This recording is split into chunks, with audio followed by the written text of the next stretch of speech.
then was the kind of man people often overlooked. He wore the same navy blue uniform every night, carried a small flashlight on his belt, and moved quietly through the long marble corridors of the luxury hotel where he worked as a security guard. He didn't complain about the long hours or the double shifts. He had a reason to keep going, and her name was Lily, his 9-year-old daughter. Every morning before leaving for his night duty, he would check her homework, pack her school bag, and leave a note on the kitchen counter that said something small, like "Be kind today" or "I'm proud of you." That was their thing, little words that kept both of them going. Life hadn't been kind to him, but Ethan never said that out loud. His wife had passed away a few years ago, and since then every day felt like a battle he had to win quietly. He never wanted Lily to feel what he felt, the emptiness of losing someone too soon. So he worked, hard, nights, weekends, extra hours, anything that could keep the roof over their heads and give his little girl a chance at a better life. The hotel was one of the most famous in the city. Guests came in shiny cars, carried expensive luggage, and talked about meetings and money like it was air. Ethan didn't envy them. He just watched from a distance, standing by the entrance or checking cameras in the control room. His job was to make sure everyone was safe, even if no one ever noticed the man keeping them safe. One evening, a familiar car pulled up in front of the main entrance. It was a sleek black sedan that belonged to the CEO of a large company, Mr. Collins. He was a man everyone in the city knew, powerful, respected, and feared by some. He rarely smiled, always moved with purpose, and people around him rushed to keep up. That night, Mr. Collins wasn't alone. His teenage daughter, Maya, stepped out of the car, holding her phone in one hand and looking annoyed. She had the kind of expression that said she'd rather be anywhere else. She followed her father inside as he talked to a group of executives waiting in the lobby. Ethan stood near the reception, watching them for security reasons. It wasn't unusual for big names to hold private meetings in the hotel, but he had learned to stay alert when powerful people gathered. You never knew who might show up or what kind of attention they could attract. A few minutes later, Ethan saw Maya standing alone near the coffee bar. She dropped her bag and everything spilled: phone, charger, a small notebook, lip balm, pens rolling across the marble floor. Instinctively, Ethan walked over to help. "Here, let me get that for you," he said softly, crouching down to pick up the scattered things. She looked surprised, not because he spoke to her, but because someone did it so naturally without treating her like she was special or untouchable. "Thanks," she said quietly. Ethan smiled a little. "No problem. Happens to everyone." For a brief second, she looked like a normal girl, not the CEO's daughter, not the rich kid with an expensive phone, just a young girl trying to hold her things together. When Mr. Collins finished his conversation, he called out to her and Maya quickly walked away. Ethan went back to his post, unaware that those few seconds would later mean everything. The night moved on as usual. Guests came and went. The lobby music played softly. The staff moved quickly but politely, like they were part of a quiet dance. Ethan checked cameras, patrolled the parking area, and occasionally nodded to the front desk staff. But around 11 p.m., something didn't feel right. He noticed 2 men standing outside the revolving doors. They weren't dressed like guests. No luggage, no phones in hand, no polite smiles. They looked nervous, whispering to each other. Ethan had seen that look before. Back in his days serving in the military, he'd learned to trust those small instincts. The way someone's eyes darted, the way their hands fidgeted. He walked toward the entrance, pretending to check the security scanner. The 2 men turned away slightly, trying to avoid eye contact. That was the first red flag. "Evening, gentlemen," Ethan said in a calm, firm voice. "Are you staying at the hotel tonight?" One of them mumbled something about waiting for a friend. The other kept glancing at the inside of the lobby. Ethan's hand hovered near his walkie-talkie. Before he could speak again, one of the men reached inside his jacket. Ethan's instincts kicked in. He moved fast, grabbing the man's wrist just as the gun came out. A gunshot echoed through the entrance. Guests screamed. The front desk clerk ducked behind the counter. "Glass shattered. Everyone down!"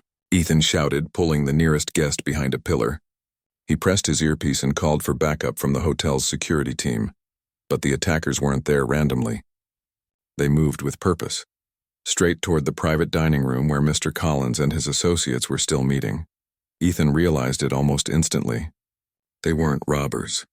They were targeting someone, and he had a good guess who. He sprinted toward the dining room, ignoring the pain in his arm where a piece of flying glass had cut him. Inside, chaos had already started. The guards at the door were caught off guard, and the guests inside were trying to hide under tables. Mr. Collins was standing, shielding Maya behind him, shouting at his security detail. Ethan rushed in, positioning himself between the attackers and the crowd. "Get everyone out," he yelled. "Take the side exit." One of the men pointed a gun toward Maya. Ethan didn't think twice. He moved forward, pushing her behind him just as another shot rang out. The bullet grazed his shoulder, burning pain shooting through him, but he stayed standing. "Go," he shouted again, his voice echoing.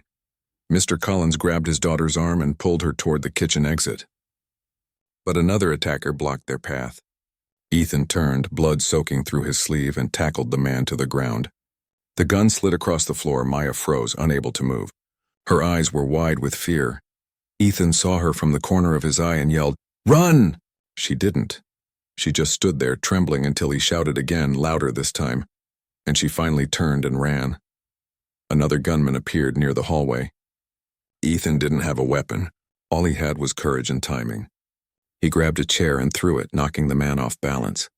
He ran toward Maya, pushing her through a side door that led to a service corridor. "Keep going," he said, his voice heavy and breath short. "Don't stop no matter what." They ran through the narrow hallway past storage rooms and cleaning carts. The sounds of shouting and footsteps echoed behind them. When they reached the end of the corridor, Ethan tried to open the back emergency door, but it was jammed. He turned to Maya. "Stay low. Stay quiet." The sound of footsteps got closer. Ethan positioned himself in front of her, his back against the door, his eyes fixed on the shadow moving closer. His breathing was rough, blood dripping from his shoulder, but he didn't move. When the attacker appeared, raising his weapon, Ethan didn't think. He just acted. He stepped forward and pushed Maya aside. A single shot echoed again. The force knocked him backward and everything went quiet. Maya screamed his name, grabbing his arm, but he managed a faint smile. His voice was weak but calm. "You're safe, kid." Moments later, hotel security and the police burst in, taking control of the scene. The attackers were arrested. Mr. Collins rushed in, seeing his daughter crying next to the wounded guard who had saved her. Paramedics arrived quickly, lifting Ethan onto a stretcher. His uniform was soaked in blood, his face pale, but his hand was still clenched around the small badge that said, "Security." As they carried him out, Maya held his hand for a moment. "Don't go," she whispered. He didn't answer. He just looked at her and blinked slowly, as if to say everything was going to be all right. Outside, the night air was cool. Red and blue lights from police cars flashed against the glass walls of the hotel. People whispered, cameras clicked, but Ethan didn't hear any of it. His world was fading in and out, the sound of sirens growing distant. Somewhere deep in his mind, he thought about Lily. Her smile. The little notes on the counter. The way she'd say, "Be careful, Dad." And just before he passed out, one last thought crossed his mind. He had kept someone else's daughter safe tonight. When he woke up again, it was morning. The bright light hurt his eyes. He was in a hospital bed, his arm bandaged, machines quietly beeping beside him. He didn't know it yet, but his life and two others had just changed forever. The first thing Ethan felt when he opened his eyes was pain, sharp and deep, spreading from his shoulder down his arm. The second thing he noticed was the smell, clean, almost too clean, like medicine and bleach. It took him a few seconds to understand where he was. The steady beeping near his ear told him he was in a hospital. He blinked a few times, trying to focus. The ceiling light was too bright, the room too white. There were flowers on a table near his bed, and a small card leaning against a vase. His mind was cloudy, but he slowly remembered. The hotel, the noise, the gunshots, and the girl he had pushed out of harm's way. He tried to move, but the bandages around his chest and arm made it hard. The pain made him groan quietly. A nurse hurried in, smiling gently when she saw his eyes open. "You're awake," she said softly. "You're lucky, you know that?" Ethan tried to speak, but his throat was dry. She handed him some water and adjusted the pillow behind his back. "You've been out for almost a full day," she said. "You lost a lot of blood, but you're going to be okay." He nodded slowly. His voice came out rough. The girl? The CEO's D. Otter, is she all right? The nurse smiled again. She's fine. She's been asking about you since last night. Ethan exhaled in relief, closing his eyes for a moment. Good, he whispered. That's all that matters. For the next few hours, nurses came and went. They checked his blood pressure, changed his IV, made notes. Every so often, Ethan would drift off, his body too tired to stay awake. He dreamed of his daughter, Lily, running through their small apartment, laughing as she showed him a picture she drew for school.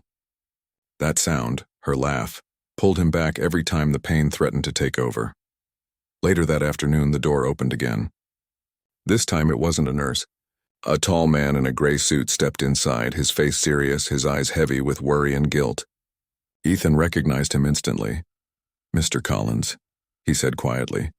The CEO came closer, stopping at the edge of the bed. For a moment, he didn't say anything.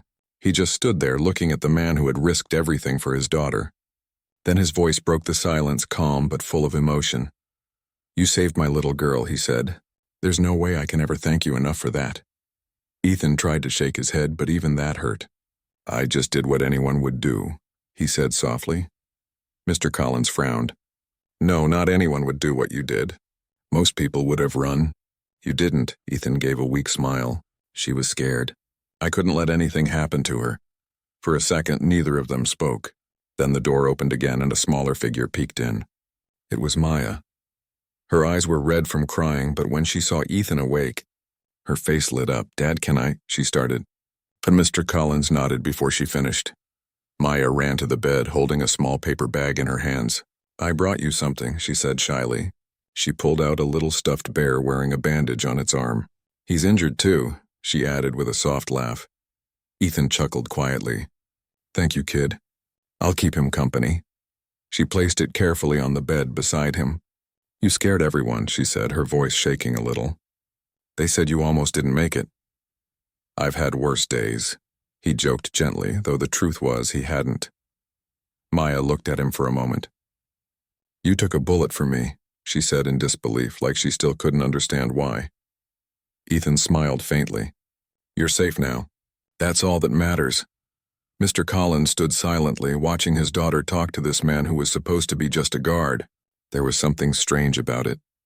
His daughter seemed more relaxed, more real than he had seen her in a long time. After a while, the nurse reminded them that Ethan needed rest. Mr. Collins promised they'd come again the next day, and Maya nodded eagerly. Before leaving, she whispered, You're my hero, you know. Ethan smiled tiredly. Heroes are overrated. Just promise me you'll listen to your dad more often, okay? She grinned a little and nodded before following her father out. That night, Ethan lay awake, staring at the ceiling. The hospital was quiet, but his mind wasn't.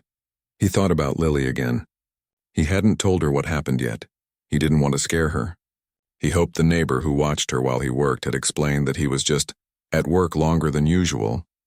He could imagine her sitting on the couch, clutching the little photo of the two of them that she always kept close. The thought made his eyes sting. The next morning, as sunlight filled the room, the nurse came in smiling again. You have a visitor, she said. Ethan expected it to be Mr. Collins or Maya again, but it wasn't. It was Lily. She ran toward him, her little backpack bouncing behind her. Dad, she cried, wrapping her arms around him as carefully as she could. You scared me. Ethan hugged her with his good arm, his eyes wet. Hey, sweetheart. I'm okay. I promise. She looked at the bandages, her lower lip trembling. They said you got hurt. Why? He hesitated. Someone was in trouble. I had to help. She nodded, still holding his hand. You always help people, he smiled softly. That's what we do, remember? Be kind, be brave, she smiled through tears. Like you wrote in my note. Later that afternoon, Mr. Collins and Maya returned. When they saw Lily sitting beside her dad, coloring on a hospital tray, they both paused. Maya smiled. Hi, I'm Maya. Lily smiled shyly. I know. Dad told me you're the girl he saved.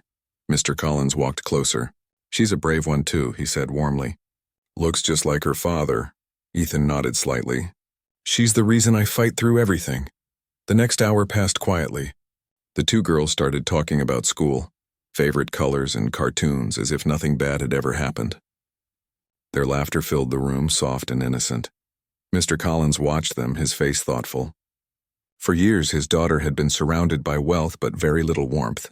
Now, in this small hospital room, she was smiling. Really smiling. When it was time to leave, Mr. Collins turned to Ethan. "Once you're better, we'll need to talk. I'd like to help you. With medical bills, with anything you need." Ethan shook his head immediately. "I can't accept that, sir. You've already done enough by visiting." Mr. Collins frowned. "You risked your life for my daughter." "This isn't charity, it's gratitude." Ethan smiled faintly. "I didn't do it for money. I did it because she's someone's child. Same as mine." Those words stayed with Mr. Collins long after he left the room. Days passed. Ethan's wounds began to heal slowly. The doctor said he was lucky. The bullet had missed anything vital by just an inch. Maya visited almost every day after school, sometimes with her father, sometimes alone. She'd bring flowers, snacks, or stories about how everyone at school was talking about the security guard hero. Ethan would laugh.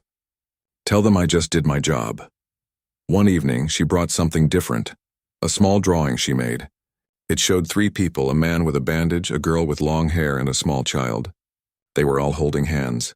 "That's you, me, and Lily," she said proudly, "because now we're kind of like a team." Ethan looked at the drawing for a long time. "That's beautiful," he said quietly.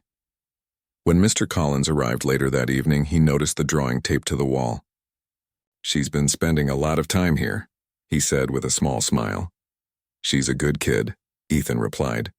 "You've raised her well," Mr. Collins sighed. "I wish that were true.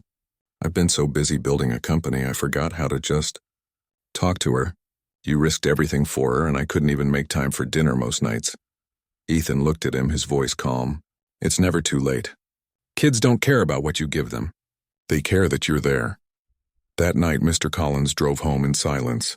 When he got there, he knocked on Maya's bedroom door instead of sending a text like he usually did. She looked surprised but smiled when he asked if they could have dinner together. It was a small step, but it mattered. A week later, Ethan was discharged from the hospital. He still had to wear a sling and move carefully, but he was happy to be home again. Lily hugged him so tightly he almost laughed through the pain. The next morning, the doorbell rang. Standing outside was Mr. Collins, holding a small box and an envelope. "Don't worry," he said quickly before Ethan could refuse anything. "This isn't a reward. It's a token, from one father to another." Inside the box was a simple silver badge engraved with the words, "Courage in Service." The envelope had a letter, not printed, but handwritten, thanking him again for saving Maya's life and inviting him to return to work when he was ready. With lighter duties and full pay during recovery, Ethan read the letter twice. He didn't know what to say.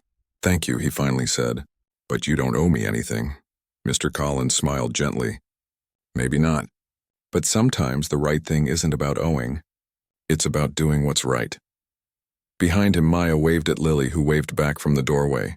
Ethan watched them drive away, the morning sunlight reflecting off the car. He looked down at the silver badge in his hand and felt something he hadn't felt in a long time. Peace. He knew life wasn't suddenly easy, and the scars would stay. But something had changed. In one single act, he hadn't just saved a girl. He had unknowingly opened hearts that had long been closed, including his own. Ethan's recovery took longer than he expected. The doctors had told him to rest, but resting was something he didn't know how to do. He had always been the kind of man who stayed busy, fixing things, working extra hours, keeping his hands occupied so his mind wouldn't wander. Now, sitting at home with his arm still in a sling and the doctor's warnings echoing in his head, he struggled with the silence. The apartment felt smaller, the days longer. Lily went to school in the morning, and he'd wait for her return like it was the highlight of his day.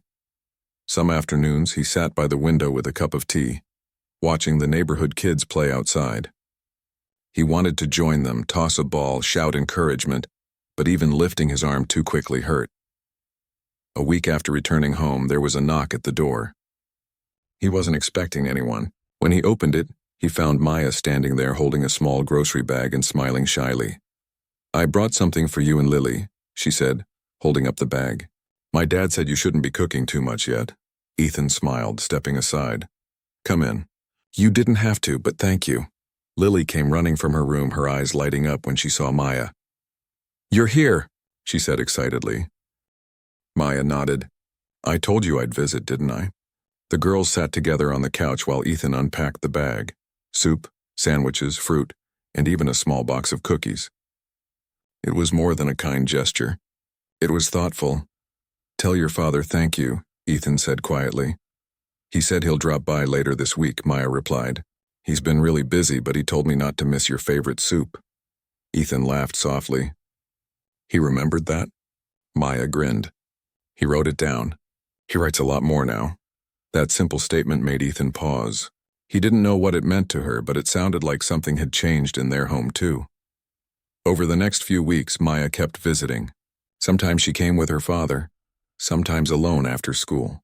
Lily would wait for her at the window, excited like she was waiting for a big sister. The two girls would draw, bake cookies, or watch cartoons while Ethan tried to stay out of their way, smiling quietly at the sound of their laughter. One evening, Mr. Collins came by after work. He wasn't wearing his usual suit, just a plain shirt, sleeves rolled up, and a tired but warm expression. You're looking better, he said, shaking Ethan's hand carefully. Getting there, Ethan replied. Still not ready for a marathon. They both laughed. Mr. Collins sat down, glancing around the small but cozy apartment. Family photos hung on the wall, Ethan and Lily smiling at a park, a few drawings taped near the fridge. It was simple, but it felt like home. You know, Mr. Collins said slowly.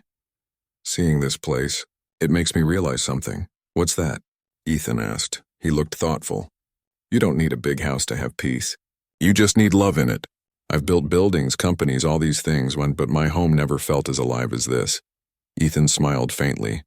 Love keeps things alive, not money. You can't buy that. The words stuck with Mr. Collins. He didn't answer right away. He just nodded quietly. Later that night, after the girls fell asleep watching a movie, the two men talked in the kitchen. Mr. Collins shared things he had never said to anyone. He spoke about losing his wife years ago, about burying himself in work to hide from the pain, and how he thought success could fill the emptiness. I thought if I built an empire, she'd be proud, he said softly. But I didn't realize my daughter just wanted a father, not a businessman. Ethan listened quietly. It's never too late to be one, he said. Kids don't care about what you've done. They just want you there. That night changed something in Mr. Collins. The next day, he canceled 2 business meetings and took Maya to the park. They walked, talked, and even got ice cream. She couldn't remember the last time that had happened. Back at Ethan's apartment, things also began to feel different. He had started light physical therapy, trying to regain strength in his shoulder. It hurt, but he pushed through, determined to go back to work soon. One afternoon, as he practiced stretching his arm, Lily came in holding a small drawing. Dad, look, she said proudly. It's you, me, and Maya. He looked at the picture, 3 stick figures holding hands under a big yellow sun. That's perfect, he said with a smile. She said we're like family now, Lily added. Ethan paused for a moment. Family, that word meant everything to him. He realized how easily Maya had become part of their small world, how her visits had filled their quiet home with new warmth. A few weeks later, the hotel management invited Ethan for a meeting. When he arrived, wearing a clean shirt and his arm still a bit stiff, everyone stood and clapped. It caught him completely off guard. The general manager shook his hand. We can't thank you enough for what you did. You've made us proud. They offered him a new position, head of security. Less physical work, better pay, and more time for his daughter. Ethan hesitated, but the manager smiled. Mr. Collins personally requested it. That explained everything. When he told Lily later that day, she jumped with joy. Does that mean you'll be home more? Yeah, he said, smiling. I think it does. That evening, Maya and her father stopped by with dinner again, but this time it felt more like a celebration. You deserve it, Mr. Collins said. It's not a favor. You earned it, Ethan nodded gratefully. Thank you. For everything, Maya grinned. We should celebrate with cake. Lily agreed immediately, and soon the small kitchen was filled with laughter, crumbs, and the sound of 2 little girls arguing about who got the bigger slice. For the first time in years, Ethan felt something he hadn't in a long time, peace. Real peace. Days turned into weeks, and the rhythm of life slowly found balance again. Ethan went back to work, taking charge of security with quiet confidence. Everyone at the hotel treated him differently now, not just as the quiet guard, but as someone they respected deeply.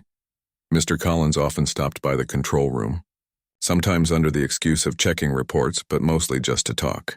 The two men had built an unspoken friendship, one built not on status, but on shared pain, shared growth, and fatherhood. One late afternoon, Ethan stood by the hotel's glass window, watching guests arrive for an event. He spotted Maya and her father stepping out of their car. They both waved at him before walking inside. Feels like yesterday, he thought to himself. Remembering the night everything changed. After the event, Maya came over to the security office with a small surprise. "Dad says I can start volunteering here on weekends," she said cheerfully. "Volunteering?" Ethan raised an eyebrow. She nodded. "Helping in guest services or maybe assisting the security team?" "You know, learning how things work," he smiled. "That's a big change from the girl who used to drop her phone in the lobby." Maya laughed. "Hey, I've improved." Her energy filled the room, and even the other guards smiled.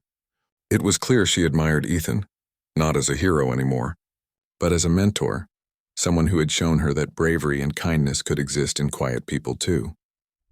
Later that evening, when she and her father left, one of the guards said, "You've made quite an impression on them, boss." Ethan smiled faintly. "They've made one on me too." At home, Lily was waiting with her school project, a cardboard model of people who inspire me. There was a small paper figure in a blue uniform standing beside another in a business suit. "Who's that next to you?" Ethan asked. "That's Mr. Collins," she said proudly. "He helps people too, like you." Ethan looked at her surprised, then smiled warmly. "That's a good choice," she nodded. "You both take care of me and Maya." That night, after putting her to bed, Ethan sat by the window again. The city lights glowed in the distance. He thought about how strange life was, how a single moment of courage could bring together people who would have otherwise lived in different worlds forever. Mr. Collins called later that evening. "Ethan, I wanted to ask, would you and Lily join us for dinner this weekend?" Maya insists. Ethan chuckled softly. "She doesn't take no for an answer, does she?" "Not anymore," Mr. Collins said with a laugh. "I guess she learned that from you." When they arrived at the Collins mansion on Saturday evening, it was nothing like Ethan imagined. There was no formal dinner table or servants standing around. Just a simple setup, pizza boxes, laughter, and a family sitting together like old friends. Lily and Maya played board games in the living room while the two men sat nearby, talking quietly. "You know," Mr. Collins said, watching the girls, "I used to think success was about power and respect, but now I think it's about peace. And sometimes you find it in unexpected people."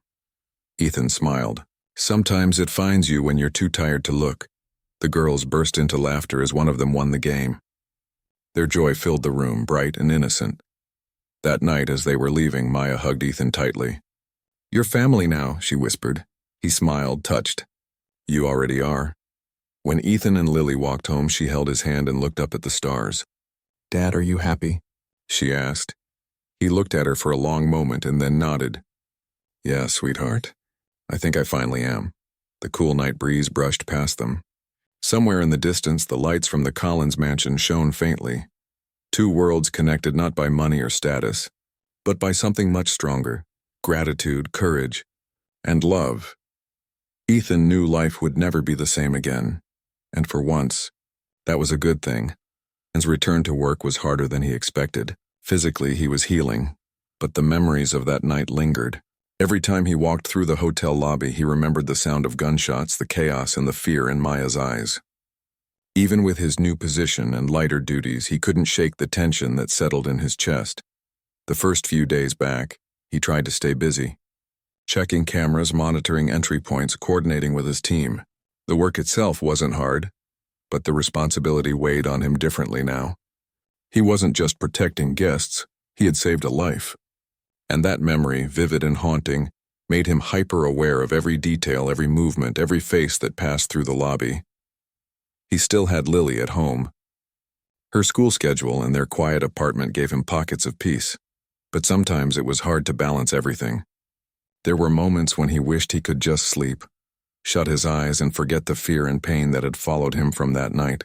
But sleep didn't come easily, and even in dreams he sometimes saw the man he had tackled or the way the gun had glinted in the light. One afternoon, while reviewing security footage, he noticed something odd. A man he didn't recognize was lingering near the hotel entrance, pacing back and forth. Ethan's instincts kicked in. He called his team quietly and instructed one of the guards to approach. The man explained he was a delivery worker, and his ID seemed legitimate, but Ethan's unease didn't disappear. Something about the way he moved, the way he kept glancing toward the private offices felt off. Trust your gut, his old Army instructor's words echoed in his mind. Ethan didn't let the man in until he had checked his credentials thoroughly. The delivery worker left, confused but unharmed, and Ethan exhaled, relief mixing with frustration. He knew this was just the beginning. Returning to work meant vigilance at all times, even when he didn't want it. Meanwhile, the bond between the two families grew stronger. Maya had begun spending more time at Ethan's apartment, sometimes helping Lily with homework, sometimes just talking about her day at school. The two girls became inseparable. They laughed, argued, and shared secrets like sisters. Ethan watched them sometimes sitting in the corner with a cup of coffee, feeling warmth he hadn't realized he had been missing. It wasn't just about protecting Maya anymore. It was about being part of something bigger. A family, even if unconventional, had formed around him, filling the emptiness he had carried for years. Mr. Collins noticed the change too. The first few weeks he was distant, preoccupied with meetings, travel, and endless calls. But slowly he began to show up more, sometimes with a quick lunch, sometimes with paperwork, but staying long enough to talk to Ethan. He seemed to be learning what Ethan had known for years, that people mattered more than profit, that children needed attention more than grand gestures, and that courage often came from quiet, unseen acts. One evening, Ethan received a call from Mr. Collins. "I want to discuss something important," he said.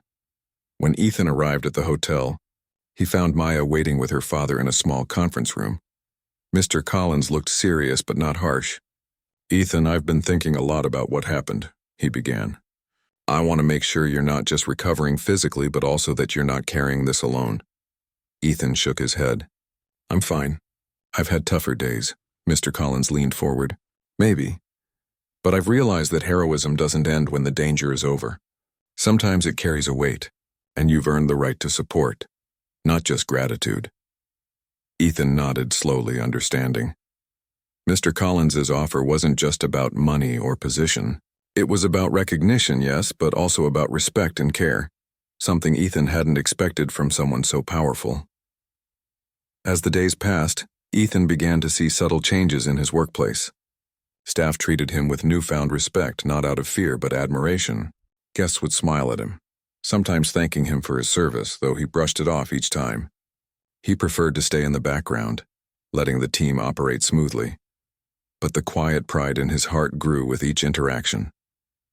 At home, life was a mixture of calm and chaos. Lily had grown more confident, often talking about how her dad saved a life. She never bragged, but she proudly explained to her friends at school what had happened, framing it simply. "My dad is brave." One weekend, Ethan took the girls to the local park. Maya had begged to come along, insisting it was time for an adventure outside the apartment. They walked along the paths, the autumn wind brushing past them, and for a while everything felt normal. No hospital visits, no gunfire, no fear. Just three people enjoying a quiet afternoon. As they sat on a bench, Lily leaned her head on Ethan's shoulder. Maya handed him a small notebook. "For you, just in case you want to write down anything," she said. Ethan opened it to find pages of drawings, little notes, and scribbles from both girls. They had documented adventures, ideas, even dreams they hadn't shared aloud. He felt his chest tighten, realizing how much these moments meant to them. "You girls make life complicated," he said softly, smiling. "Complicated is fun," Maya replied immediately. "You're right," Ethan said, laughing, but life wasn't always easy. One afternoon at the hotel, an incident tested Ethan in a way he hadn't expected. A guest became aggressive after being denied access to a restricted area. Ethan calmly tried to de-escalate, but the man shouted, drawing attention. Staff and guests stared, and Ethan could feel the old tension rising in his chest. It took everything he had to maintain control, using his words and presence to calm the situation. Eventually, the man left, escorted by police. But afterward, Ethan sat alone in the security office, the adrenaline fading, realizing how much that night had changed him. He was more cautious, more aware, and yet he couldn't allow fear to dictate his actions. The incident reminded him of the balance he had to maintain, between being vigilant and staying human, between protecting others and living his own life. Meanwhile, Maya had started asking questions about his past, about the military service he had never talked about in detail. One evening, as they sat at the kitchen table in his apartment, she asked, "Did you always know how to handle situations like that?" Ethan paused. "Not always. But I learned quickly, and sometimes you just act without thinking. Instinct takes over." Maya looked thoughtful. "So you were always brave?" Ethan shook his head. "Bravery isn't about never being afraid. It's about doing what's right even when you are."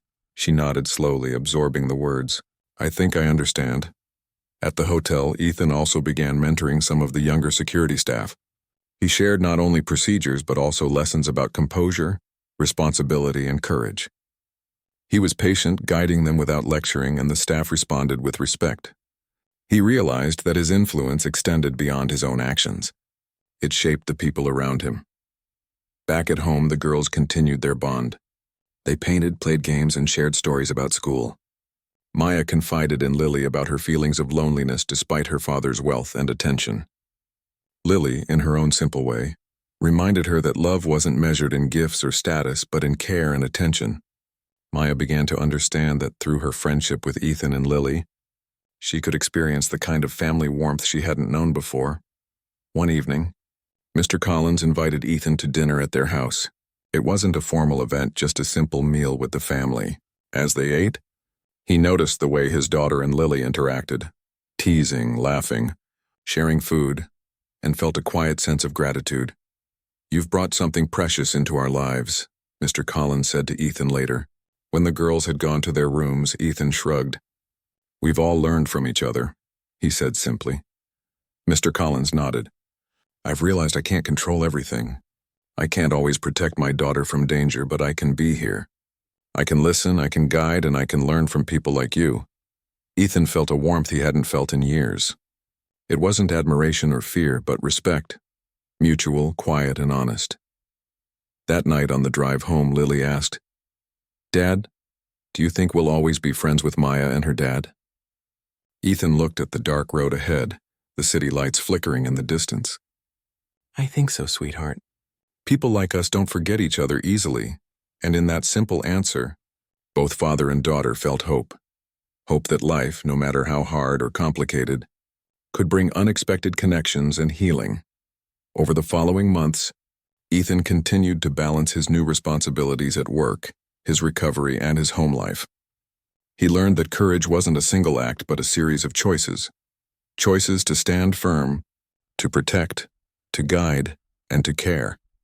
And as the girls' laughter filled the apartment each evening, Ethan knew that in more ways than one, all their lives were changing, growing stronger, closer and richer, not because of wealth or power, but because of trust, love, and shared experience.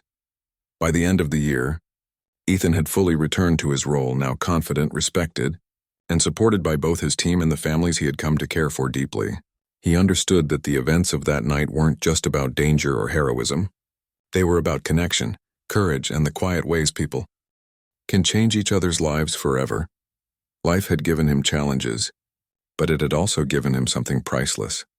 A sense of belonging, a family that went beyond blood, and the knowledge that bravery and kindness could leave a lasting mark. Ethan's life had changed in ways he had never imagined. The night of danger, the hospital stay, and the months of recovery had left marks on his body, yes. But the deeper changes were in his heart and in the lives of those around him. It started quietly. Small moments. Lily bringing him a cup of tea when he came home tired from work. Maya and her father stopping by to check on him. The security team greeting him with smiles instead of just polite nods. But slowly those moments added up. They became a rhythm of life, a reminder that connection and care were more important than anything else. One afternoon, Ethan was in the hotel control room, reviewing the schedule for the weekend, when a voice called from behind. "Hey boss, got a minute?" It was one of the younger guards, nervous but respectful. Ethan looked up. "Of course. What's on your mind?" The young man hesitated, then said, I just wanted to thank you, not just for last year but for everything since. Watching you handle things, it taught me a lot. About courage, about care." Ethan blinked, surprised. He wasn't used to being thanked for doing his job. "I'm glad it helps," he said softly. The guard nodded and left, smiling. Ethan sat back, feeling a quiet pride. He had risked his life once, but the ripple of that moment had grown in ways he hadn't imagined. Later that week, Maya came by after school, carrying a small notebook. She had been working on a project for school about people who inspired her. "I want to show you something," she said, her eyes bright. Ethan took the notebook, flipping through pages filled with drawings, stories, and little notes. There was a page titled Our Hero, with a stick figure of a man wearing a security uniform, another of a small girl, and a bigger girl beside them. Beneath it, Maya had written, "He saved me. He saved us all. He is brave every day." Ethan felt his throat tighten. "Thank you, Maya," he said quietly. "You deserve it," she said, grinning. "Not many people would do what you did." A few days later, Mr. Collins invited Ethan and Lily to the company's annual gala. It was the first time Ethan would attend an event like this, not as security but as an honored guest. When they arrived, the grandeur of the hall took Ethan's breath away. Crystal chandeliers, polished floors, and guests dressed in elegant attire, yet he didn't feel out of place. Lily held his hand tightly, and he realized that courage wasn't about where you were, but how you carried yourself. Mr. Collins approached them, smiling warmly. "Ethan, I'm glad you're here. You deserve this." They walked together to the stage, where Mr. Collins began speaking about courage, responsibility, and the people who made a difference quietly, without expectation. "And tonight," he said, pausing for effect, "I want to honor someone who saved my daughter's life and in doing so, changed all of ours." "Ethan!" The audience erupted in applause. Ethan felt a flush of embarrassment, but also something he hadn't felt before. Recognition. He wasn't just a guard anymore. He was a man who had made a real impact, and for once people knew it. As he stepped forward, Maya and Lily squeezed each other's hands. Ethan looked at them and smiled, feeling a quiet joy. He accepted a small plaque engraved with words of gratitude and courage.